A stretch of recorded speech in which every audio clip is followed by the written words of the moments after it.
Guys, कशी दिसते साडीवरती नक्की सांगा. आताच मी रील्स वगैरे काढलेले आहेत मस्त. आणि आता हे आलेले कामावरनं मी आज मस्त बांगड्या घातलेल्या आहेत. किती रील्स काढल्या? हा खूप थकलेली, मतलब खूपच थकलेली रील्स काढून काढून. तर चला यांना मी दाखवते. मी आलेले आहेत हे बी कामावरनं आणि इकडं तर आता आलेले कामावरनं मी काढत होते रील्स. मला शुभम काढून देत होता रील्स मस्त, पण काय व्यवस्थित येतच नव्हते. खूपच पाय थकले माझे. गडी कट करून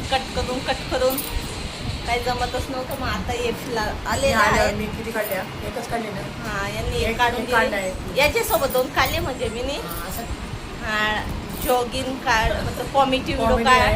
हा बघा, तुम्हाला आवडला तर नक्की लाईक करा, कमेंट करा. हा की नाही? हा आता कामावरून आलं हा. तर आता चाय वगैरे पिणार मस्त. आता सोनीचा मेकअप कामवाली बाई बनून चाय बनवणार. मी यांच्यासाठी तरी मी मेकअप ठेवला. म्हणजे हे येतील मला बघतील कशी दिसते सांगशील. आणि मेन गोष्ट पावसाने तर अशी आम्ही शाळेत निघालो 12 वाजता निघालो. मतलब ऊन पडलेलं होतं सकाळी. तुम्ही गेले 6 वाजता तेव्हा पाऊस पडला. त्याच्यानंतर ऊन पडलेलं होतं. मग शाळेत निघालो, असं लिफ्टजवळ गेलो 12 वाजता. असा पाऊस चालू झाला. वापस घरी आलो, वापस रेनकोट घेतले आणि खालती गेलो. रेनकोट घालून आणि पाऊसच गायब झाला. आणि दिवसभर पाऊसच पडला नाही. आणि डायरेक्ट संध्याकाळी 5 वाजता घ्यायला गेली तेव्हा बी ऊन पडलेलं. आणि जशी बेल वाजली 5:30ला आले का पाऊस चालू झाला. 5-10 मिनिटं तिथे थांबलो. मग त्याच्यानंतर आलो. संध्याकाळी परत पडला. पण तुम्ही घरी पोहोचले असेल. घरी पोचलेलो मग आम्ही तेव्हा. असं झालेलं. आज पावसाने माझी खूप हजेरी लावलेली आहे. बडबड केली असेल. दीक्षा म्हणते छत्री बी घे, रेनकोट बी घे. दीक्षाचं असं चालू होतं, पण मी दीक्षाला बोलली नको छत्री रेनकोट एवढं 2 नको, एकच काहीतरी घेऊया. पण दीक्षा ऐकतच नव्हती. रेनकोट बी घ्यायचं. पकडा माझा संपले ना आता. हा पेपर तिकडं असं मलाच पकडावा लागतो. कॅमेरा बरोबर पकडत नाही. यांची मॉर्निंग होती, सकाळी गेलेले होते. Hi guys, hello guys. Paper B संपले यांचे आता मज्जा. आणि तुम्हाला एकदम छान छान ब्लॉग बघायला भेटणार आहेत, कारण की मी जाणार आहे माझ्या आईच्या घरी.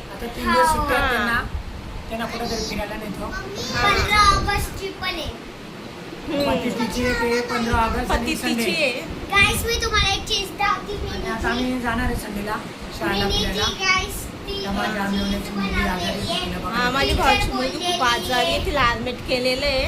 तर तिला बघायला जायचंय आम्हाला. तो प्लीज. हा, आता दीदीने आत्ता बनवलंय. हिला शाळेत असं बनवायचंय सकाळी प्रोजेक्ट. तर त्यामुळे पहिला घरी प्रॅक्टिस करायला लावलेली. तर तिने केली, छान बनवलं. थांबा दीदी, मी बोलते. तर प्लीज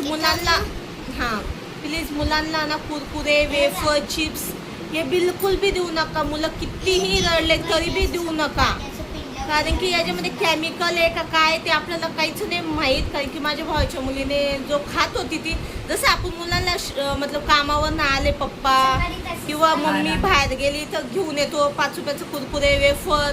आणि अशी ती स्कूलला बी जात होती. आता तर तिला घेऊन द्यायचे असे तर नांदा. आणि ती स्कूलला जाईल तर तिच्या पोटात एवढं इन्फेक्शन झालं, तिला उलट्या, जुलाब. तर डायरेक्ट तिला ॲडमिट करावं लागलं आम्हाला. तर ॲडमिट केलं. तिला 3 दिवस ठेवलेलं. तिला 3 दिवस जेवण दिलेलं नव्हतं डॉक्टरांनी. एवढी रडायची ती, मला जेवण द्या एवढं आम्हाला बघून एवढं एवढं रडायला येत होतं अक्षरशः. आणि तिला एवढं ग्लुकोज वगैरे हाताला मुलगी तुम्ही बघितलंच असेल, ज्याने कोणी व्हिडिओ माझे पुरे बघत असेल. तर एकदम छोटी मुलगी आहे बघा, 2 नंबरची ती. तर प्लीज कुरकुरे, वेफर हे बंदच करा. बाहेरचं काहीच खाऊ देऊ नका, कारण की खूप घाण प्रकारे बनतं बी ते. आणि आपल्याला सुगंध वगैरे छान येतो. तर आपल्याला वाटतं फ्रेश माल आहे तर आपण मुलांना देतो. तर नका द्या. मी तर पहिल्यापासूनच देत नाही. कधी मध्ये आम्ही असं आणलं तर आणलं, नाही तर मग आणतच नाही. आणि यांनी मग त्या दिवशी आमच्या घरी पाहुणे आलेले होते, तर यांनी फ्रुटी आणली, मोठी माझ्याची बाटली आणलेली आहे ना. तर मग ती माझ्याची बाटली मी खोलली तर अशी उलटी केली मी पहिला. तर बघते मतलब त्यांना देऊन झालं सगळ्यांना, आणि त्याच्यानंतर अशी उलटी केली, असं काळ काळ असं खालती मतलब रेल असं जमा झालेलं होतं पुरं. तर ती तेवढी फ्रुटीची बाटली मी यांना बाथरूम मध्ये वतायला लावली. म्हणजे प्यायचंच नाही बोलले कोणीच. हा, तर प्लीज फ्रुटी वगैरे काहीच पिऊ नका. बाटलीमधलं सांगते मी तुम्हाला, जो असं पॉकेट भेटतात ते बी नाही, बाटलीमधलं फ्रुटी. आणि चांगल्या दुकानात बी आणलेलं होतं यांनी, असं बी नाही छोटंसं असं दुकानात आणलं तर चला तिथं.